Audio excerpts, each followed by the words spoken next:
ಓಂ ಗುರುಭ್ಯೋ ನಮಃ. ಗಣಪತಿಯೇ ನಮಃ. ನಿಗೂಢ ಭವಿಷ್ಯ ಫಲ ಚಾನಲ್ಗೆ ಸ್ವಾಗತ.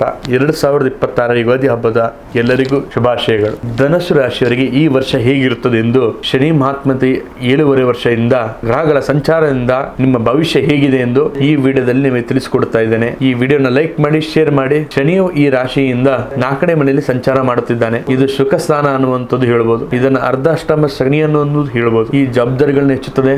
ಜೂನ್ ವರೆಗೂ 7ನೇ ಮನೆಯಲ್ಲಿ ಇರುವಂತಹ ಗುರು ಸಕಲ ಸೌಭಾಗ್ಯಗಳನ್ನು ನೀಡುತ್ತಾನೆ. 8ನೇ ಮನೆಯ ನಂತರ ಹೋಗುವಂತ ಸ್ವಲ್ಪ ಎಚ್ಚರಿಕೆ ಅವಕಾಶ. ರಾಹು 3ನೇ ಮನೆಯಲ್ಲಿ ಇರೋದರಿಂದ, ಕೇತು 9ನೇ ಮನೆಯಲ್ಲಿ ಇರೋದ್ರಿಂದ ಅಪಾರ ಧೈರ್ಯ ಮತ್ತು ಹೆಚ್ಚಿಸುತ್ತದೆ. ಯಶಸ್ಸು ನಿಮ್ದಾಗುತ್ತದೆ. 3ನೇ ಮನೆಯಲ್ಲಿ ರಾಹು ನಿಮ್ಮ ಆತ್ಮವಿಶ್ವಾಸನನ್ನ ದುಪ್ಪಟ್ಟು ಮಾಡುತ್ತಾನೆ. ಕೆಲಸದಲ್ಲಿ ಹೊಸ ಐಡಿಯಾಗಳು ವರ್ಕೌಟ್ ಆಗ್ತದೆ. ಮೀಡಿಯಾ, ಮಾರ್ಕೆಟಿಂಗ್ ಮತ್ತು ಸಾಹಸ ಸಮಯ ಕೆಲಸದಲ್ಲಿ ಇರುವವರಿಗೆ ಈ ವರ್ಷ ಅದ್ಭುತವಾಗಿರುತ್ತದೆ. ಅರ್ಧಾಷ್ಟಮ ಶನಿ ಇರೋದರಿಂದ ಕೆಲಸದ ಸಮಯದಲ್ಲಿ ಎಷ್ಟು ಸಮಯ ಇರುತ್ತದೆ. ಹಿರಿಯ ಅಧಿಕಾರಿ ಜೊತೆಯಲ್ಲಿ ವಾದ ಮಾಡ್ಲಿಕ್ಕೆ ಹೋಗಬೇಡಿ. ಇನ್ನು ನಿಮ್ಮ ಜೂನ್ ನಂತರ ಇಷ್ಟವಾದ ವರ್ಗಾವಣೆ ಆಗುವಂತ ಸಾಧ್ಯತೆ ಇದೆ. ಇನ್ನು ಆರ್ಥಿಕ ಸ್ಥಿತಿಯಲ್ಲಿ ವರ್ಷದ ಮೊದಲ 6 ತಿಂಗಳು ಹಣದ ಅರಿವು ತುಂಬಾ ಚೆನ್ನಾಗಿರುತ್ತದೆ. ಹಳೆಯ ಬಾಕಿ ಹಣ ನಿಮಗೆ ವಾಪಸ್ಸು ಬರುತ್ತದೆ. ಜೂನ್ ನಂತರ 8ನೇ ಮನೆಯ ಗುರು ಬರೋದ್ರಿಂದ ಅನಿರೀಕ್ಷಿತ ಖರ್ಚು ಬರುತ್ತದೆ. ಮನೆಯ ರಿಪೇರಿ ಆಗಲಿ, ವಾಹನ ಖರೀದಿ ಆಗಲಿ ಹಣ ಖರ್ಚಾಗ್ತದೆ. ಇನ್ವೆಸ್ಟ್ ಮಾಡುವಾಗ ಸ್ವಲ್ಪ ಎಚ್ಚರಿಕೆ ಅವಶ್ಯಕತೆ.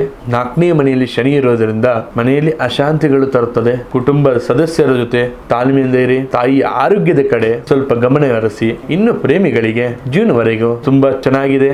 ಮದುವೆ ಫಿಕ್ಸ್ ಮಾಡಕ್ಕೆ ಒಳ್ಳೆಯ ಸಮಯ ಅನ್ಬೋದು. ಇನ್ನು ಆರೋಗ್ಯದ ವಿಚಾರದಲ್ಲಿ ಹೃದಯ ಅಲ್ಲದೆ ಎದೆ ಭಾಗದಲ್ಲಿ ಸ್ವಲ್ಪ ಕಾಳಜಿ ವಹಿಸಿಕೊಳ್ಳಿ. ಅತಿಯಾದ ಮಾನಸಿಕ ಒತ್ತಡ ತಗೊಳ್ಳಬೇಡಿ. ವಾಹನ ಚಲಿಸುವಾಗ ವೇಗ ಬೇಡ. ಯೋಗ ಮತ್ತು ವಾಕಿಂಗ್ ಮಾಡಿ. ಇದು ನಿಮಗೆ ತುಂಬಾ ಒಳ್ಳೆಯದು. ನಿಮ್ಮ ಅದೃಷ್ಟ ಸಂಖ್ಯೆ ಬಂದು 3, 5, 9. ಅದೃಷ್ಟ ಬಣ್ಣ ಬಂದು ಹಳದಿ.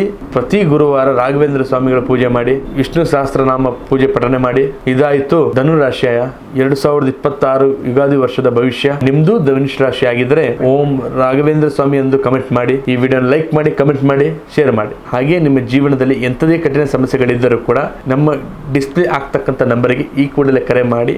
ಧನ್ಯವಾದಗಳು.